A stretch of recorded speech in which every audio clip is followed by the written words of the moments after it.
तो फिल्म की शुरुआत में हम एक कपल को देखते हैं, शिवांगी और वीर, जो कि आजकल लंदन में रहते थे क्योंकि वीर लंदन में पढ़ाई करता था। वीर और शिवांगी दोनों ही इंडिया की रॉयल फैमिलीज में से थे और लंदन में भी अपनी एक लग्जरी लाइफ गुजार रहे थे। एक दिन हम देखते हैं कि वीर को इंडिया से एक लेटर रिसीव होता है, जिस लेटर के साथ उसे एक पेंडेंट भी भेजा गया था और ये एक गिफ्ट था। वीर इस गिफ्ट को लेकर बहुत खुश हुआ। वो नहीं जानता था कि इस पेंडेंट के पीछे आखिर राज क्या है। रात होते ही उस पेंडेंट में अजीबोगरीब हरकतें होना शुरू हो जाते हैं और पेंडेंट के अंदर से हम एक सोल को बाहर निकलता हुआ देखते हैं। डार्क शेडो यानी किसी भूत को बाहर निकलता हुआ देखते हैं और इतने में ही हमें वीर को दिखाया जाता है जिससे किसी के हंसने की आवाजें आ रही थी। ये सुनकर वीर डर कर उठ जाता है। उसने देखा कि शिवांगी तो उसके पास ही लेटी हुई थी। आवाज का पीछा करते हुए वो बाथरूम में गया, लेकिन वहाँ भी कोई नहीं था।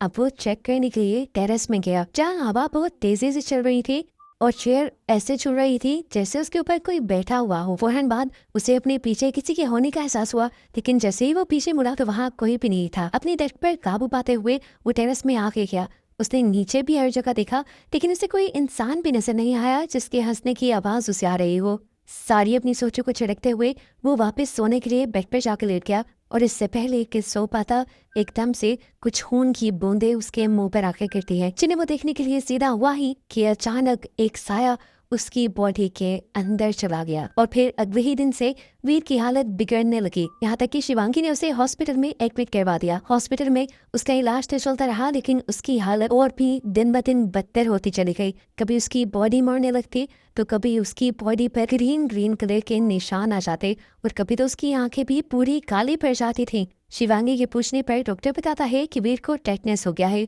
जिसका इलाज इस टाइम पर है ही नहीं। और ये सुनकर शिवांगी टूट जाती है।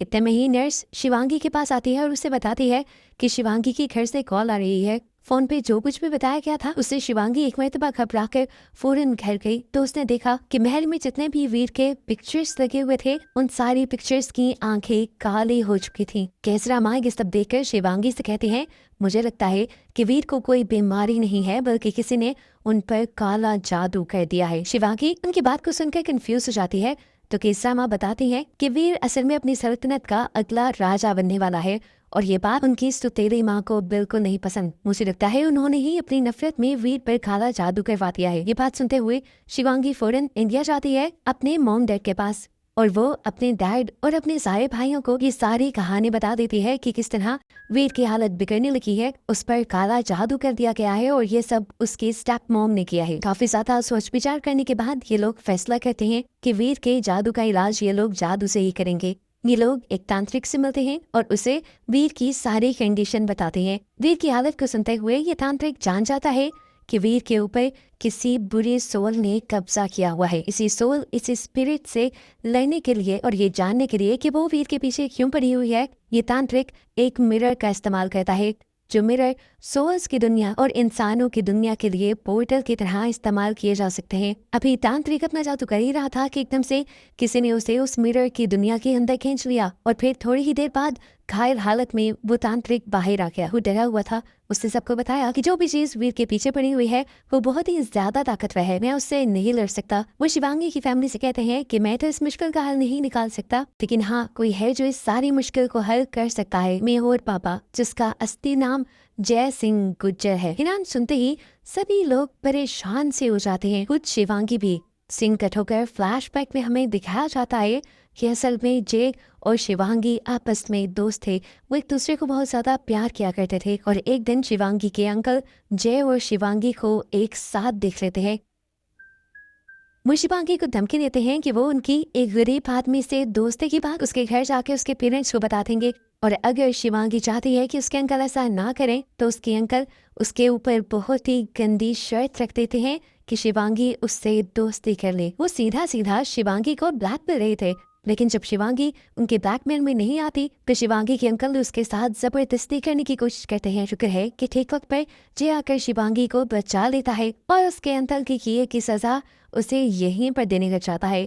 वो उसे इतना मारता है कि आखिर अंकल की सांस रुकने लगती है और शिवांगी जय को पीछे कर देती है। शिवांगी के कहने पर जय ने उसे छोड़ तो दिया था, लेकिन वो नहीं जानती थी कि उसके अंकल बहुत ही ज्यादा घटिया है। वो घर जाकर शिवांगी के डैड को ही बहुत ज्यादा भड़का देते हैं और जय के ऊपर केस भी कर देते हैं। अब क्योंकि जय ने रॉयल फैमिली के एक मेंबर को मारा था तो सजा तो बहुत बड़ी बनती थी। कोर्ट में शिवांगी की भी गवाही मांगी जाती है जो उस टाइम उस स्पॉट पे थी।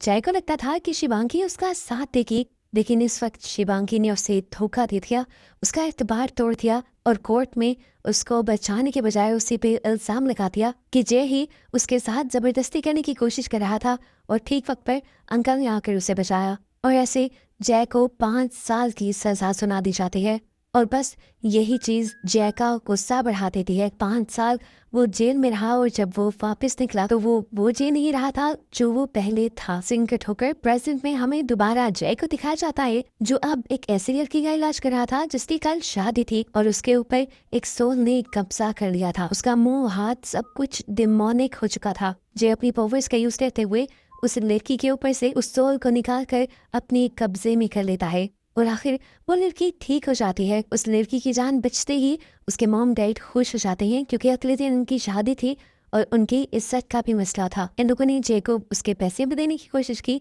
लेकिन जय ने कहा कि मैं ये सब पैसों के लिए नहीं करता बल्कि लोगों की मदद करने के लिए करता हूँ। इसके बाद जय वापस घर आ गया। जय को आज भी शिवांगी के साथ बिताए वो सारे खूबसूरत पल याद थे, लेकिन ये पल अब उसे खुशी नहीं देते थे बल्कि दर्द देते थे। आज दोबारा उसके घर के बाहर शाही काठी आती है उसे लेने के लिए। जय जानता था कि ये शिवांगी की फैमिली है, इसलिए वो उनकी किसी भी तरह की मदद करने से इनकार कर देता है, लेकिन वो शाही काठी घंटों उसका इंतजार करती रहती है।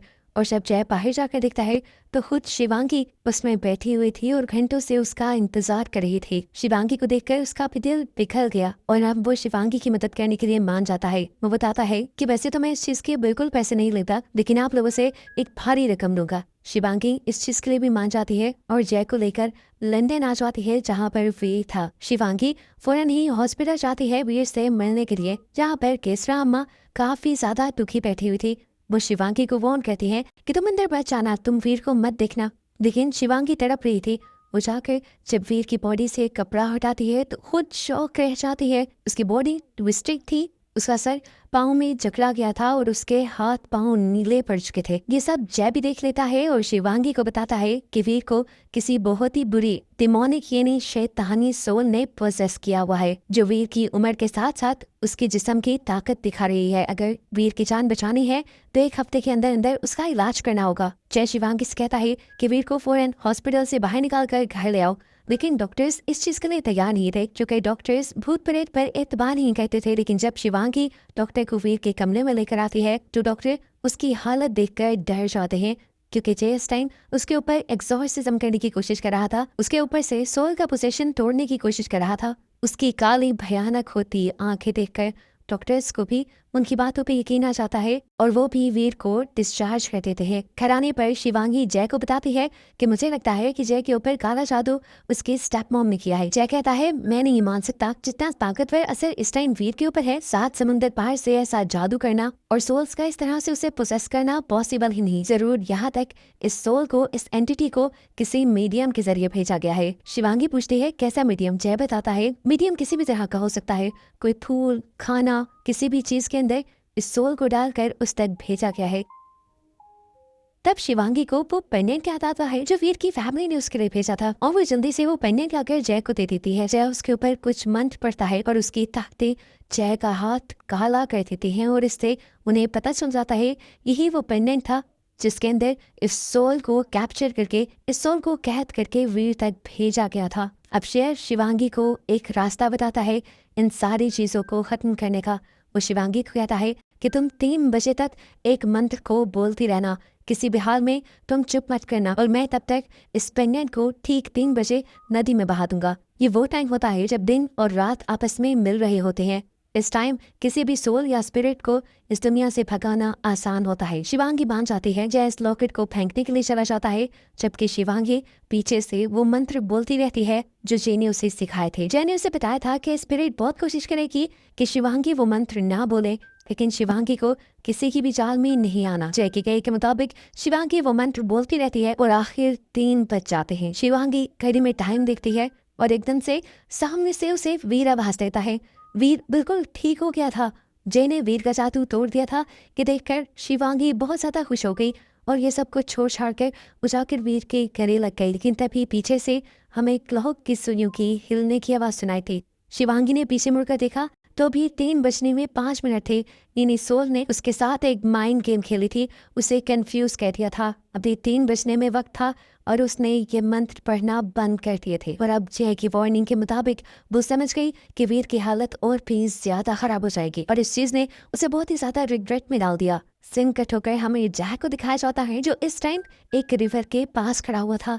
3 बज चुके थे लेकिन उसने अभी तक अपने हाथ में पकड़ा हुआ पेंडेंट नदी में नहीं फेंका था। और यहाँ हमें उसकी बातों से कहानी का ट्विस्ट रिवील होता है। असल में जे चाहता ही नहीं था वीर को ठीक करना, उसने ये सारा का सारा एक ड्रामा रचाया था। बल्कि ये जादू भी खुद वीर का ही किया हुआ था और अब वो इस पेंडेंट को भी नदी में फेंकने वाला था क्योंकि वो जानता था कि वीर की बीमारी का इलाज भी इससे पेंडेंट के जरिए किया जा सकता है। जय को वीर से कोई मसला नहीं था, उसने बस शिवांगी को दुख देने के लिए, उससे बदला लेने के लिए वीर के ऊपर जादू किया था। और अब जय घनौनी हंसी हंस रहा था क्योंकि उसका प्लान सही वर्क कर रहा है। यहाँ पर वो अपने आप को हाइड भी कर लेता है ताकि वो जाकर शिवांगी को ये बता सके कि वो तो वीर का इलाज करना चाह रहा था। ऐसे में उसे सोल ने जख्मी भी कर दिया लेकिन वो फिर भी हार गया है। घर पर हमें दिखाया गया कि अब वीर की बॉडी सड़ने लग चुकी थी। जय भी सुबह होने पर खड़ा था और शिवांगी इस सब का जिम्मेदार अपने आप को मान रही थी क्योंकि उसने ही वो स्पेल्स यानी वो मंत्र पढ़ना छोड़े थे। अब जय झूठ मूठ का शिवांगी को हौसला देता है और कहता है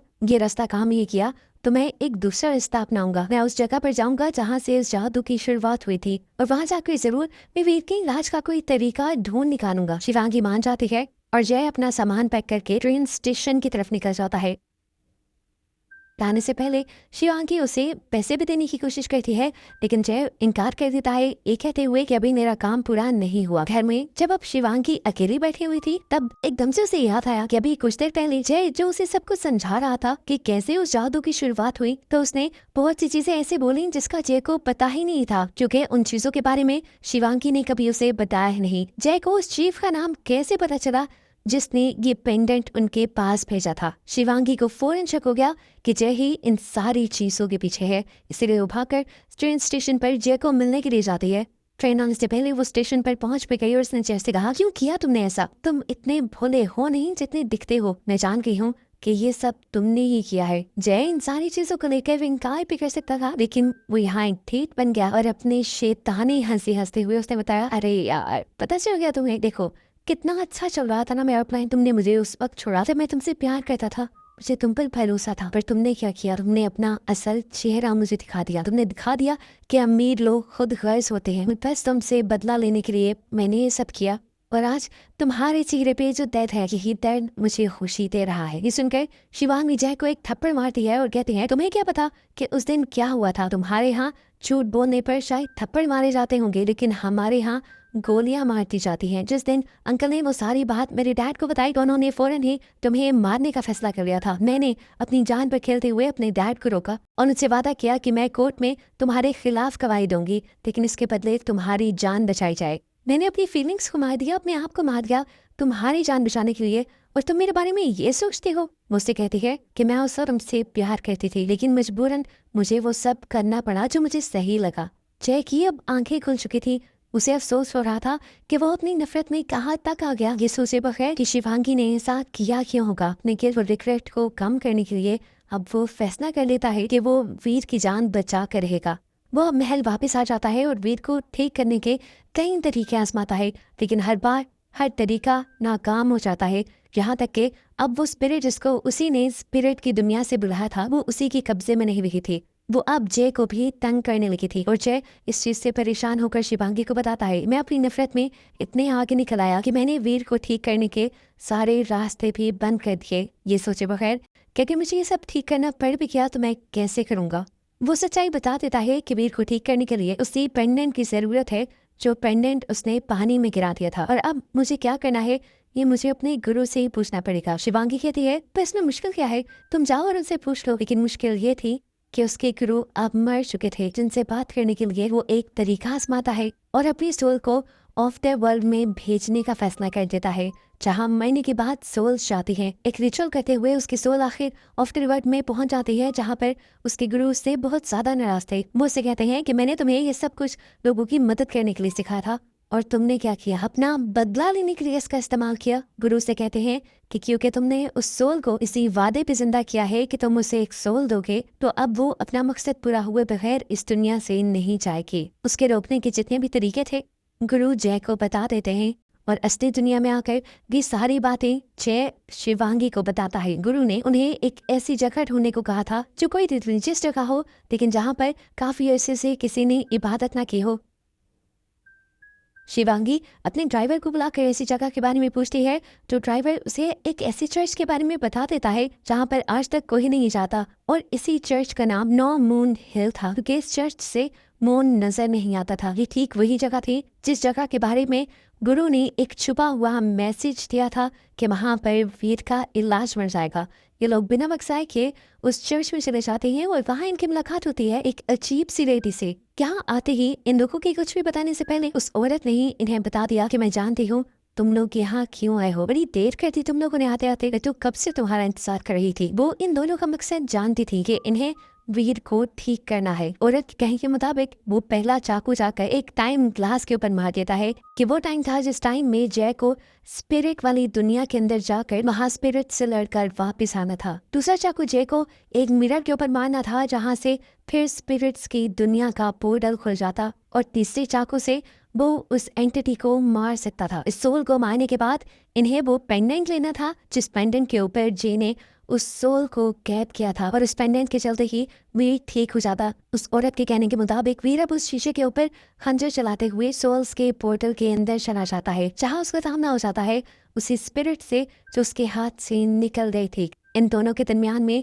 खूब लड़ाई होती है और स्पिरिट जय को कंफ्यूज करने के लिए बार बार अपने आप को हाइप कर लेती है और जय के ऊपर हमला करती है। इन हमलों से जय काफी जख्मी हो चुका था, लेकिन वो अपने जादुई मंत्रों की वजह से अभी तक जिंदा था। बाहर उसने शिवांगी को एक नारियल देकर बिठाया हुआ था, क्योंकि जब तक शिवांगी के हाथ में वो जादुई नारियल था वो सोल पोर्टल को पार करते हुए इस असली दुनिया में नहीं आ सकती थी। अब बाहर शिवांगी को एक झटका लगता है और उसके हाथ से वो नारियल गिर जाता है। इस चीज की खबर जय को भी हो चुकी थी। अब जय ने अपना खून निकाला और अपना खून यहाँ चारों तरफ फेंक दिया। खून के कतरे उस एंटिटी के ऊपर गिरने की वजह से वो जय को नजर आने लगी, और जय ने बिना वक्त ज़ाया किए उस तीसरे चाकू से उस एंटिटी के दिल पर हमला करते हुए आखिर उसे मारने की कोशिश की। लेकिन ये हमला भी उस एंटिटी को पूरी तरह मार ना पाया। इससे पहले कि वो एंटिटी दुनिया के पोर्टल को पार कर लेती, उस एंटिटी के हाथ से जय वो पेंडेंट खींचकर शिवांगी की तरफ फेंक देता है और फिर अपने हाथ में पकड़े हुए चाकू से वो शीशा ही तोड़ देता है जो दुनिया में आने का पोर्टल था। ऐसे सभी लोगों को बचाने के लिए जय उसी दुनिया में कैद हो गया था। पोर्टल के टूटते हुए शीशे से आखिरी मर्तबा शिवांगी ने उसे देखा। वो मुस्कुरा रहा था ऐसे जैसे उसका मकसद पूरा हो गया हो। शिवांगी ने भी जल्दी से वो पेंडेंट जला दिया था, जिसकी वजह से अब वीर भी पहले की तरह ठीक हो गया था। उसकी जान बच गई थी और इसीलिए शिवांगी बहुत ज्यादा खुश थी। काफी दिन यूं ही गुजर जाते हैं और मूवी के पोस्ट क्रेडिट सीन में हमें दिखाया जाता है शिवांगी को एक लेटर मिलता है। ये जय का लेटर था जिसमें उसने बताया हुआ था कि उसके गुरु ने उससे कहा था कि वीर की जान बचाने के लिए उन्हें एक सोल का सैक्रिफाइस करना हो। क्योंकि जय अपने किए पे बहुत ज्यादा शर्मिंदा था, इसीलिए शिवांगी की लाइफ वापस ठीक करने के लिए उसने अपनी जान की कुर्बानी देना सही समझा। शिवांगी और वीर को जब ये बात पता चलती है तो इन दोनों को बहुत ज्यादा दुख होता है, लेकिन खैर इन दोनों को ही दिखाते हुए ये मूवी यहाँ खत्म हो जाती है।